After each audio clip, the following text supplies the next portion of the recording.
ओम नमो भगवते वासुदेवाय।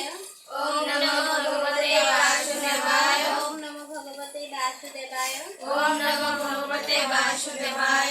ओम नमो भगवते वासुदेवाय। ओम नमो भगवते वासुदेवाय। चतुर्थ अध्याय। चतुर्थ अध्याय ज्ञान युग। ज्ञान युग। श्लोक नंबर 9। श्लोक नंबर 9।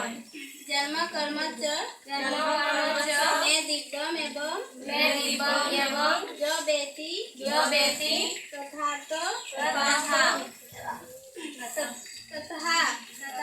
दहम पुनर्जन्मनम नैति मामेति सहर्जुन। अर्थात हे अर्जुन যিনি আমার এই প্রকার দিব্য জন্ম কর্ম যথার্থভাবে জানেন তাকে দেহ ত্যাগ করার পর পুনরায় জন্মগ্রহণ করতে হয়।